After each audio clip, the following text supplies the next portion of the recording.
एक दिन रानो चिड़िया और उसकी बेटी गुड़िया सामान लेकर एक नए हरे भरे जंगल में उतरती हैं। गुड़िया बेटी, इस जंगल में सूखी लकड़ियाँ कहाँ से मिलेंगी? मैं किसी से पूछ कर आती हूँ, आप यहाँ बैठ जाएं। मम्मा, क्या हम लकड़ियों के बिना घर नहीं बना सकती? नहीं बेटी, लकड़ियों के बिना घर कैसे बन सकता है? रानो चिड़िया अपनी बेटी को एक पेड़ के नीचे बैठाकर चली जाती है। रानो चिड़िया एक बूढ़ी फाख्ता के पास जाती है। माँ जी, मैं इस जंगल में नई आई हूँ। मुझे और मेरी बेटी को अपने लिए घर बनाना है। हमें घर बनाने के लिए सूखी लकड़ियाँ कहाँ से मिलेंगी? बेटी, ये जंगल हरा भरा है। इस जंगल में तो सूखी लकड़ियाँ नहीं हैं। आपको अगर घर बनाना है तो दूसरे जंगल से सूखी लकड़ियाँ लानी होंगी। मैं तो अकेली हूँ, मैं अकेली ये सब कैसे कर सकती हूँ? ठीक है माँ जी, मैं तिनकों से अपना घोंसला बना लेती हूँ और फिर जब बारिश होगी तो देखा जाएगा। रानो वहाँ से उड़ती है और अपनी बेटी को लेकर लकड़ी तलाश करने निकलती हैं। तब उसकी नज़र एक नारियल के पेड़ पर पड़ती है। वो सामने नारियल का पेड़ है। उस नारियल के पेड़ पर नारियल के फल भी लगे हुए हैं। हम दोनों माँ बेटी उस नारियल के फल को भी तो अपना घर बना सकती हैं।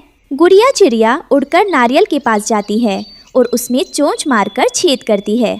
वह पानी पीती है और अंदर बैठ जाती है। थोड़ी देर में रानो आती है। गुड़िया बेटी, कहाँ हो आप?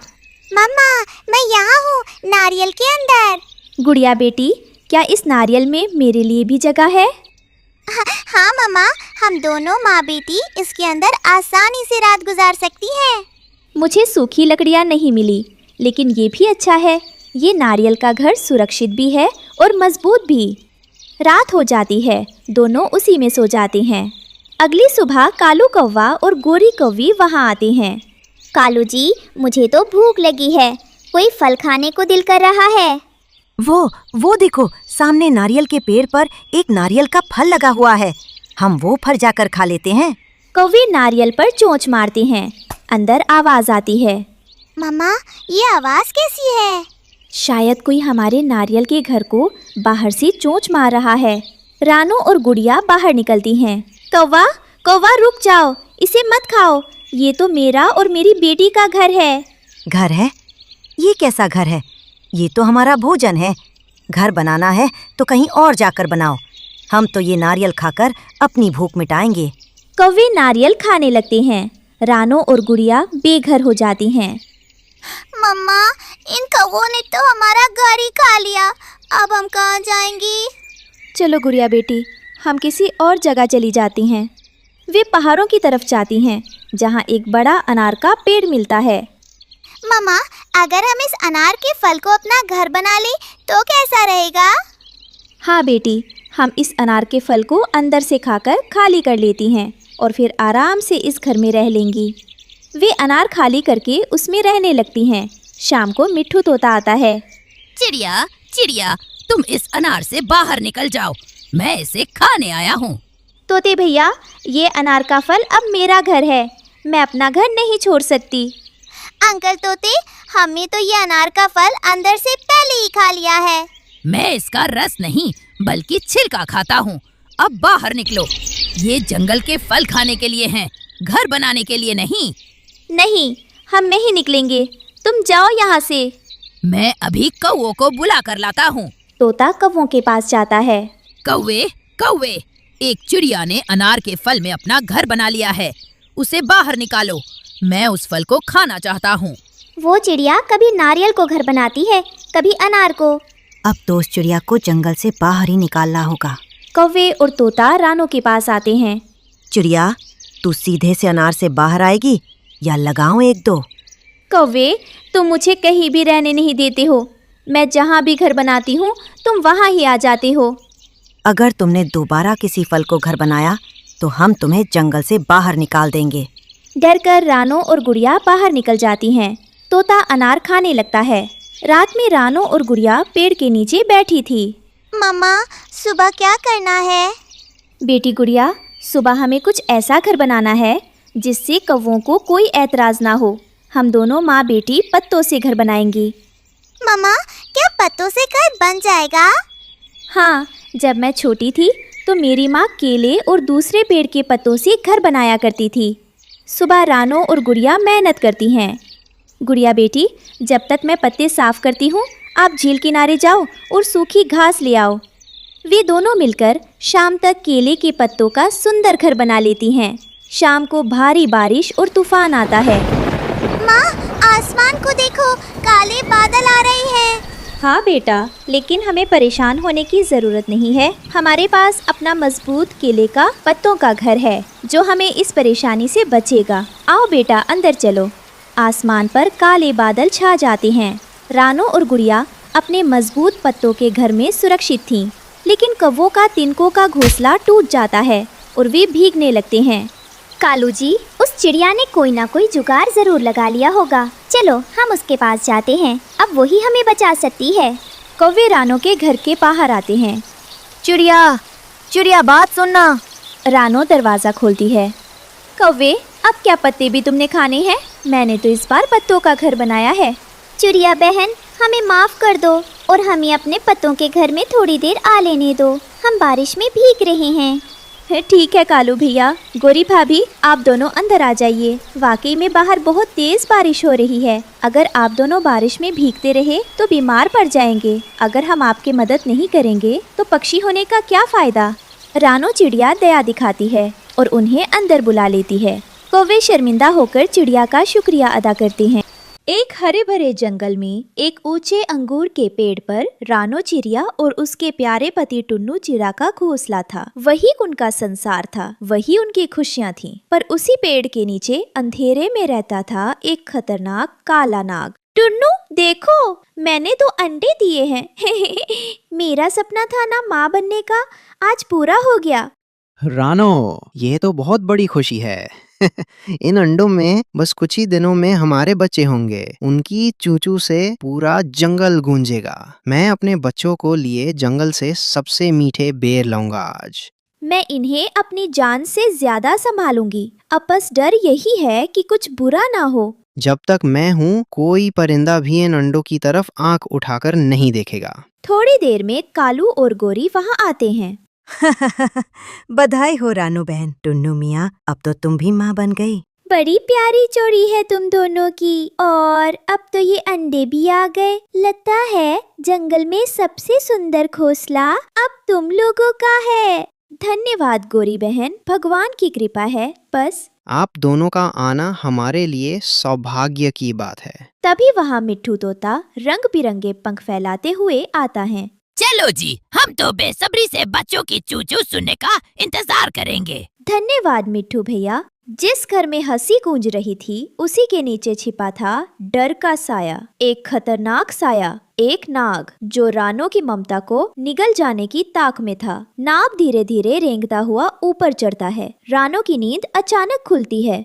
टुन्नू, टुन्नू, मुझे कुछ अजीब सा एहसास हो रहा है। घोंसला हिल रहा है। क्या बात है रानो, कहीं कोई बिल्ली? वो दोनों चारों ओर देखते हैं और अचानक एक फुफकार सुनाई देती है। नाग, टुन्नू, वो देखो। दूर हट जा, ये हमारे बच्चे हैं, तू यहाँ से जा। नाग झपटता है। रानू और टुन्नू अपने अंडों को बचाने की बहुत कोशिश करते हैं। धीमे से अंडों के टूटने की आवाज आती है। चक, और नाग उन्हें निकलकर नीचे बिल में चला जाता है। नहीं, मेरे बच्चे। हे भगवान, हम कुछ नहीं कर पाए। मेरे मासूम, वो तो दुनिया में आए भी नहीं थे। हम हार गए रानो, हम हार गए। सूरज निकला, लेकिन रानू टुन्नू के जीवन में अंधेरा छा चुका था। वो दोनों एक झरने के पास बैठे अपने अंडों को याद कर रहे थे। टुन्नू, ये कैसा जीवन है? क्या हमारी ममता इतनी सस्ती थी? हमारे बच्चों का क्या कसूर था? जब सब ने मुंह मोड़ लिया, तब जंगल की चालाक लोमड़ी सामने आई। मैंने सब देखा, काले नाग का कहर, लेकिन मैं जानती हूँ कैसे बदला लिया जाए। कैसे? हमें हमारी संतानों का बदला चाहिए।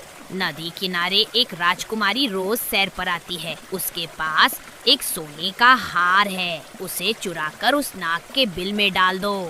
रानू अब एक माँ नहीं, एक योद्धा बन चुकी थी। अगले दिन नदी किनारे राजकुमारी नदी में स्नान कर रही होती है और उसका हार नदी किनारे पत्थर पर रखा था। तभी वहाँ रानो चिड़िया आती है।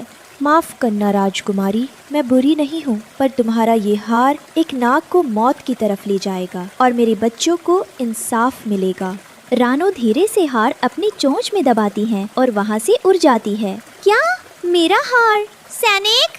राजकुमारी जी, क्या हुआ? एक चिड़िया मेरे गले से हार लेकर उड़ गई। यही कोई नीली आँखों वाली, चोंच में चमक थी। एक चिड़िया ने हार चुराया, जंगल की ओर उड़ गई होगी। हम अभी निकलते हैं। रानो ने हार को काले नाग के बिल में डाल देती है। अब इंतजार था इंसानों के आने का और तभी सैनिकों की टुकड़ी जंगल में घुसती है। हर पेड़, हर झाड़ी, हर बिल को छाट डालो। हमें वो सोने का हार चाहिए। राजकुमारी का आदेश है, जिसने भी चुराया, चाहे पक्षी हो या पशु, उसे बख्शा न जाए। सैनिक जंगल छान मारते हुए नाग के बिल तक पहुंच गए और जब उन्होंने उसका गला देखा, सारा शक यकीन में बदल गया।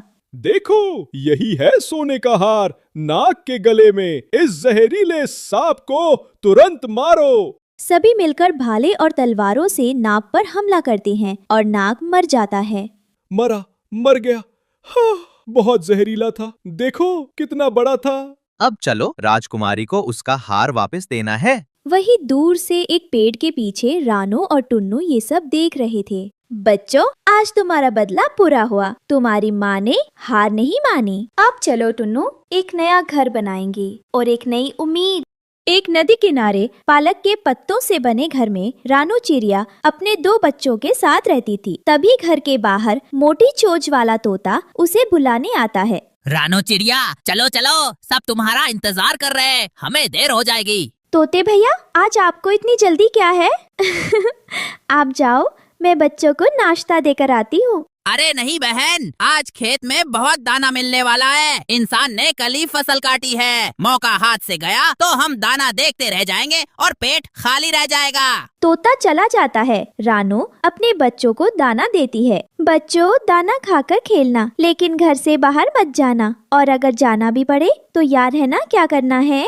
हाँ मम्मा, हमें पता है। पहले दरवाजे से बाहर झांकना है, फिर ऊपर आसमान देखना है, और फिर अगर कोई बिल्ली या इंसान दिखे तो वापस घर भाग आना है ना? बिल्कुल, शाबाश मेरे होशियार बच्चों। तुम दोनों तो मुझसे भी ज्यादा अक्लमंद हो। सारे पक्षी बरगद के पेड़ पर मिलते हैं। रानो बहन, आज बहुत देर कर दी तुमने। सब तुम्हारा इंतजार करते करते थक गए। और तुम तो हमेशा लेट होते हो। आज मैं थोड़ी देर से आ गई तो क्या हुआ? सब हंस पड़ते हैं और दाना ढूंढने निकल पड़ते हैं। खेत में चारों तरफ मकई के दाने बिखरे पड़े थे। पक्षियों की खुशी का ठिकाना ही नहीं था। सब मजे से दाना खाने लगे। सुनो दोस्तों, मुझे लगता है किसी को पहरा देना चाहिए। इंसानों का भरोसा नहीं, कहीं अचानक शिकारी आ गया तो? अरे कबूतर महाराज, इतना टेंशन क्यों लेते हो? ये जो दाना जमीन पर पड़ा है, ये किसान के काम का ही नहीं है। किसान कभी भी हमें इसे खाने से नहीं रोकेगा। तो खाओ, मजे करो, चिंता मत करो। सब पक्षी दाना खाने में लग जाते हैं, लेकिन तभी धड़ाम, कौवा जाल में फंस जाता है। अरे बचाओ बचाओ, ये जाल, ये तो गले पड़ गया। बाकी पक्षी डरकर पास के पेड़ पर उड़ जाते हैं। ओ भगवान, वही हुआ जिसका डर था। अब क्या होगा? कालू भाई तो फंस गया। वो देखो, शिकारी भी आ रहा है। शिकारी आता है और हंसते हुए कौवे को देखता है।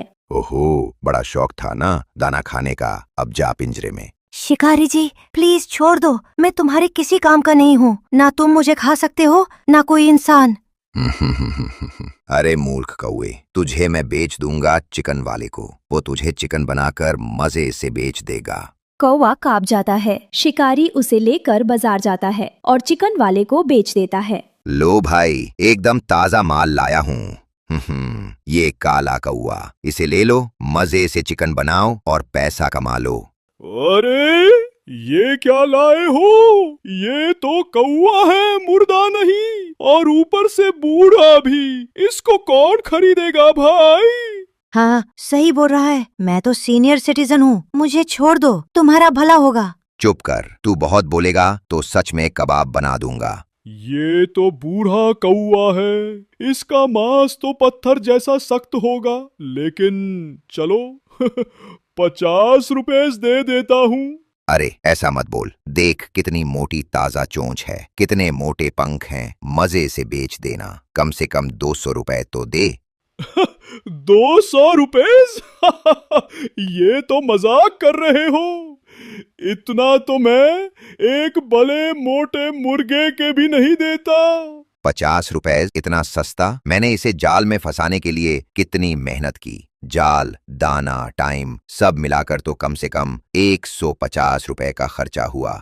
50 रुपए से ज्यादा नहीं मिलेगा, वरना वापस ले जाओ अपने कौवे को। मैं तो वैसे भी पुलिस के डर से इसे रखना नहीं चाहता। कहीं पता चला तो लोग कहेंगे कि चिकन वाला अब कौवे भी बेचता है। दूर से कालू के दोस्त पक्षी उसे देखते हैं और परेशान हो जाते हैं। अब क्या करें? हमारा कालू भाई तो गया। नहीं, हमें अच्छे इंसान से मदद लेनी होगी। चलो किसान के पास। अरे अगर उसने सच में उसे बेच दिया तो? बेचारा कालू।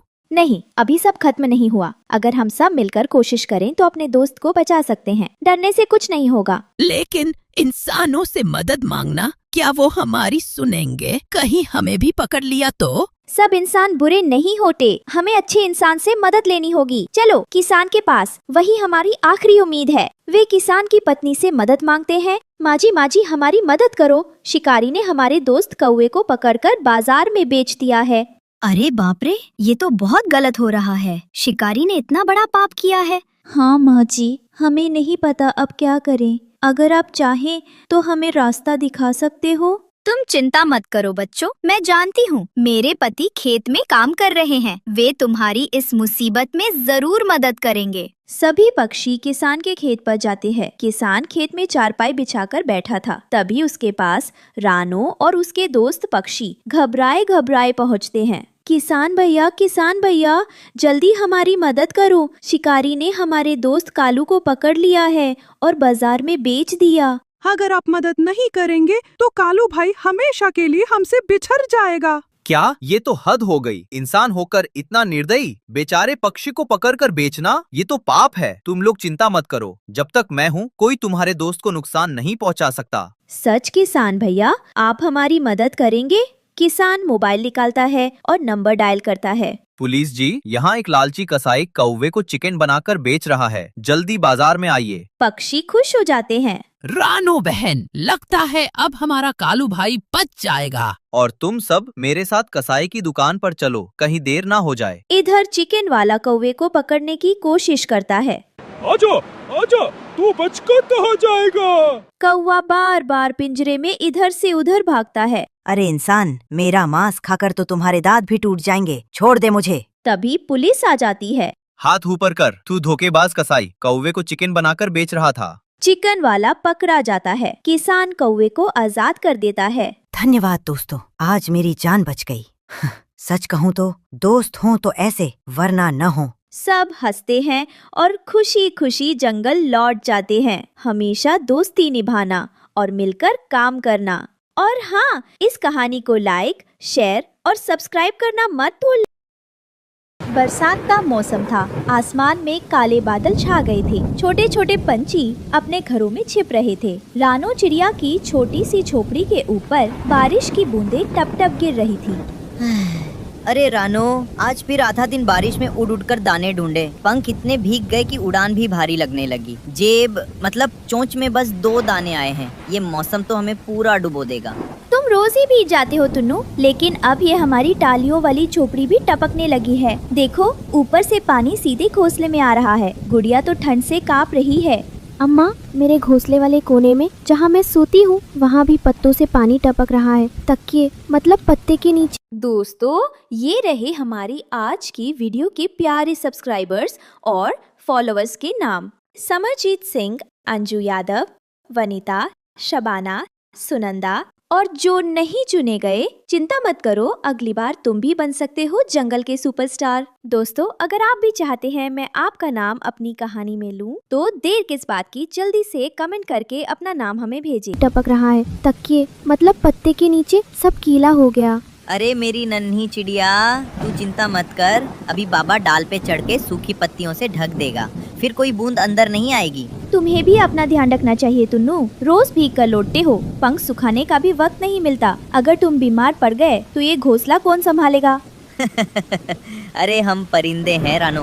बारिश और हवा तो हमारी किस्मत में लिखी है, लेकिन हाँ, अगर हमारे पंख भी जवाब दे दें तो उड़ान मुश्किल हो जाएगी। बाबा, मैं आपकी मदद करूंगी। मैं ऊपर उड़कर पन्नी फैला देती हूँ ताकि पानी अंदर ना आए। नहीं बेटा, ऊपर की डाल फिसलम भरी है। रहने दो रानो, हमारी गुड़िया छोटी जरूर है लेकिन पंखों में दम है। जाओ बेटा। छत से पानी टपकता है, बर्तन रखे जाते हैं। गुड़िया बेटा, ऊपर जाकर वो नीला तिरपाल फैला दे, वरना रात को हम सब भीग जाएंगे। गुड़िया छत पर जाती है। हवा और बारिश में फिसलते हुए तिरपाल फैलाती है। बरसात में हर कोई अपने घर को बचाने में लगा था। कोई डालियों में छुपा था, कोई पत्तों के नीचे और कोई अपने घोंसले की मरम्मत में। लेकिन कालू कौवा और जंगल का तोता दोनों तो दूसरों का मजाक उड़ाने में सबसे आगे थे। अरे तोते भाई देख नीचे, ये गरीब रानो और उसका मजदूर पति टुन्नू तिरपाल से घर ढक रहे हैं। सोच रहे हैं इससे उनका घर बच जाएगा। हा कालू, इनकी चोंच में तो बस 2 दाने आते हैं और बातें करते हैं रंग बिरंगे घर की। अरे भाई, दाने भी उधार के खाते हैं और सपने मोर के पंख जैसे चमकदार। ये चिड़िया तो बस सपना ही देख सकती है। और देखो, वो छोटी गुड़िया चिड़िया ऊपर चढ़कर पत्ते फैला रही है। अरे बारिश में फिसल कर गिर जाएगी तो फिर रोना धोना मच जाएगा। दोनों ठहाका लगाते हैं। इन गरीबों को देख देख के मजा आता है। मेहनत करते हैं लेकिन नतीजा वही टूटी डाल, वही टपकता घोंसला। बारिश अब हल्की हो गई थी। रानो चिड़िया अपनी झोपड़ी के बाहर पानी झाड़ रही थी। तभी रानी चींटी आती है। उसके पीछे छोटी छोटी चींटियां पंक्ति बनाकर चल रही थी। लानो, मैंने सब सुना। वो कालू कौवा और जंगल का तोता ऊपर डाल पर बैठकर तुम्हारा मजाक उड़ा रहे थे। कहते हैं तुम्हारा घर पक्का नहीं बन सकता। हाँ रानी, लेकिन मैं इनकी बातों पर ध्यान नहीं देती। गरीबी में भी अगर दिल रंग बिरंगा है तो घर भी सुंदर लगता है। क्यों नहीं, कोई हमारी मेहनत का मजाक उड़ाए तो गुस्सा आना चाहिए। देख रानी, गरीबी में भी अगर दिल रंग बिरंगा है तो घर भी सुंदर लगता है। हमारे घर में बस 2 दाने हैं, लेकिन यहाँ प्यार की गर्मी है जो किसी भी बारिश से ज्यादा बड़ी है। सही कह रही हो रानो, घर लकड़ी पत्तों से नहीं, हिम्मत और दोस्ती से बनता है। और रानी मौसी, हम रंग बिरंगे पंखों से भी घर सजाएंगे। वाह, मैं और मेरे चींटे भी मदद करेंगे। हम फूलों की पंखुड़ियाँ और सूखी टहनियाँ ला कर देंगे। बाहर बारिश अब भी थोड़ी थोड़ी हो रही थी। रात को झोपड़ी के अंदर टुन्नू रानो चिड़िया से कहता है, रानो, सोच रहा हूँ कभी ऐसा दिन आएगा जब हम पक्के घर में रहेंगे। ऊपर छत होगी जिसमें से पानी नहीं टपकेगा, दीवारें रंग बिरंगी होंगी जैसे मोर के पंख, और मेरे कमरे में लाल पीला पेंट होगा। खिड़की के पास झूला होगा जिस पर मैं बैठकर गाना गाऊंगी। हाँ बेटा, होगा जरूर, लेकिन वो दिन मेहनत से आएगा। जैसे हम रोज दाने दाने जोड़ते हैं, वैसे ही हम सपनों को भी जोड़ेंगे। और घर के बाहर एक बगीचा होगा जिसमें रानी चींटी के फूल होंगे और बरसात में भी खुशबू आएगी। क्या उस घर में हमें कभी डर नहीं लगेगा बाबा? नहीं बेटा, क्योंकि उस घर की दीवारें प्यार से बनी होंगी और जहाँ प्यार हो वहाँ डर नहीं आता। जंगल में तूफानी रात सिर्फ बारिश की नहीं होती, कभी कभी कोई शिकारी भी निकल पड़ता है। और आज आसमान से एक बड़ा शिकारी उतर रहा था, भुल्ला चील। हाँ, ये तिरपाल का घर ज्यादा देर नहीं टिकेगा रानो, और तुम्हारी नन्ही गुड़िया, ये तो आज मेरी दावत बनेगी। मुल्ला, पास मत आना, ये मेरी बेटी है, मेरी जान है। तुम शिकारी हो, लेकिन हम अपने बच्चों के लिए जान दे देंगे। जान देकर भी मुझे नहीं रोक पाओगे मजदूर चिड़े। मेरी भूख बड़ी है और ये नन्ही चिड़िया बहुत मीठा शिकार होगी। चील बिजली जैसी तेजी से झपटता है और गुड़िया को अपने पंजों में पकड़ लेता है। गुड़िया चीखती है, अम्मा, बाबा, बचाओ। अगली सुबह बारिश थोड़ी थम गई थी। रानी चींटी अपने सैनिकों के साथ रानो के पास आती है। रानो, मैंने सब सुना। भुल्ला चील ने तुम्हारी गुड़िया को पकड़ लिया है। चिंता मत करो, मैं और मेरे सैनिक उसे वापस लाएंगे। लेकिन रानी, वो चील का इलाका बहुत खतरनाक है। वहाँ बड़े बड़े पेड़, ऊंची चट्टानें और तुम्हारी जान को भी खतरा होगा। दोस्ती में खतरा नहीं गिना जाता रानो। तुमने पहले भी हमारी मदद की है, अब हमारी बारी है। रानी चींटी और उसके सैकड़ों छोटे छोटे सैनिक पंक्ति बनाकर चील के इलाके की तरफ बढ़ते हैं। रास्ता ऊबड़ खाबड़ था। वही भुल्ला चील आग जलाकर बैठा था। आज दावत पक्की है। इतनी नन्ही चिड़िया, इतनी कोमल, वाह। तभी चींटियां चुपके से घोंसले पर चढ़ने लगती हैं। सैकड़ों चींटियां चील के पैरों और पंखों पर चढ़ जाती हैं और जोर जोर से भाले से हमला करती हैं। अरे ये क्या है? अरे हटो! ओह ओह, मेरे पंख, मेरी टांगें! चील घबराकर इधर उधर भागता है और रानी गुड़िया को वहाँ से बचा लेती हैं। रानी मौसी। चल बेटा जल्दी घर लौटते हैं, तुम्हारी अम्मा तुम्हारा इंतजार कर रही है।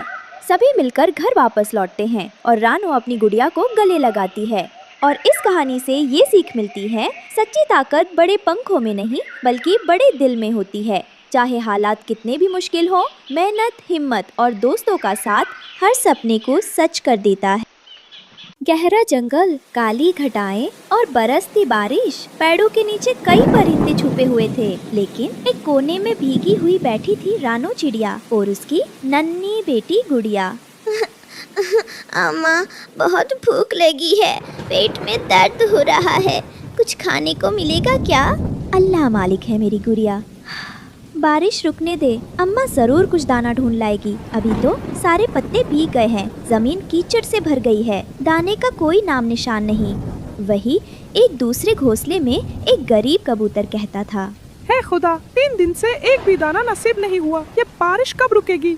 दूसरी ओर एक गरीब तोता अपने बच्चों को छुपाते हुए कहता है, बच्चों को बुखार है, पत्ते भीग गए हैं, कोई मेरी मदद कर दे। वही एक चिड़िया घोंसला गिरने पर रो रही थी।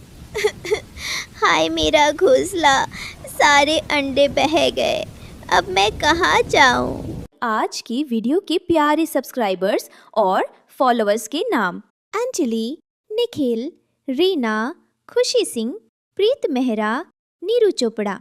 और जो नहीं चुने गए, चिंता मत करो, अगली बार तुम भी बन सकते हो जंगल के सुपरस्टार। दोस्तों, अगर आप भी चाहते हैं मैं आपका नाम अपनी कहानी में लूं, तो देर किस बात की, जल्दी से कमेंट करके अपना नाम हमें भेजें। रानू ये सब देखती है और अपने आंसू रोक नहीं पाती। ए बारिश, बस कर दे, जंगल में सिर्फ पानी ही नहीं, दर्द भी बरस रहा है। अम्मा, क्या हम मर जाएंगे? नहीं जान, जब तक माँ जिंदा है तुझे कुछ नहीं होगा, अल्लाह सब देख रहा है। ऐसे ही कुछ दिन काट जाते हैं और बारिश थोड़ा कम होती है। रानू अपनी बेटी को लेकर पास के पेड़ की खोख में जाती है। तभी पड़ोसन गोरी कौवी उड़कर आती है। अरे वाह, फिर वही हालत। रानो बहन, कब तक इस बारिश में यूं ही कांपती फिरोगी? बस कुछ दिन की बात है गोरी बहन, हालात अच्छे नहीं है मगर कोशिश जारी है। कोशिश? तेरी कोशिशें तो बारिश से भी ज्यादा बेकार लगती हैं। हर साल तू और तेरी गुड़िया ऐसे ही भीगे हुए भूखे बैठे रहते हो, कुछ सीख भी ले किसी से। रानो का सिर नीचे झुक जाता है। मेरे तो बच्चे गरम घोंसले में बैठे हैं, मक्की के दाने खा रहे हैं, और एक तू है, ना खाना, ना घर, ना इज्जत, बस रोती रहती है। अम्मा, ये हमें क्यों तंग कर रही है? बेटा, जवाब नहीं देना, कुछ लोग दूसरों का दर्द नहीं समझते। अरे चुप क्यों है रानो, बोल कुछ, या जुबान भीग गई बारिश में। गोरी कौवी उड़ जाती है मगर उसके शब्द रानो के दिल में कांटों की तरह चुभ जाते हैं। जंगल में सिर्फ बारिश ही नहीं हो रही थी, रानो की ममता भी आज भीग गई थी। जंगल के पास एक छोटा सा गांव था, वहीं रहता था एक गरीब किसान, और वो किसान अपने टूटे चूल्हे के पास बैठा था। उसके पास एक पालतू पक्षी था, कालू कौवा, मगर वो कौवा किसी की भलाई का नहीं, सिर्फ अपने पेट और मतलब का गुलाम था। कालू, ओ कालू, जा जंगल से कुछ सूखी लकड़ी ले आ, देख चूल्हा नहीं जल पा रहा। हर वक्त काम, लकड़ी लाओ, दाना ढूंढो, मैं कोई मजदूर हूँ क्या? ये गरीब खुद कुछ क्यों नहीं करता? पेट खाली है कालू, थोड़ी मदद कर दे, फिर मिलके बाजरे की रोटी खाएंगे। रोटी? सिर्फ रोटी? मुझे तो मलाई चाहिए। वो रानो चिड़िया आजकल कुछ ज्यादा ही चमक रही है जंगल में, सुना है कोई जादुई चीज मिली है उसे। कालू की आंखों में चालाकी चमकती है। ठीक है, मैं जा रहा हूँ जंगल, मगर इस बार लकड़ी नहीं, कोई असली खबर लाऊंगा। क्या मतलब? किसान को कुछ समझ नहीं आता, मगर कालू अपने मन में एक चाल बनाकर उड़ जाता है। रानो और गुड़िया जंगल में सूखे बीज खोज रही थी, तभी एक पेड़ के नीचे अजीब सी चमक दिखाई देती है। अम्मा, बहुत थक गई हूँ, पैरों में कीचड़ लग गया। बस थोड़ी देर और बेटा, शायद कहीं सूखी जगह मिल जाए बैठने को। अम्मा देखो, वो पेड़, उसके नीचे कुछ लहंगे जैसे चमक रहे हैं। यार अब ये क्या मंजर है, ये तो लहंगे हैं, ये कहाँ से आए?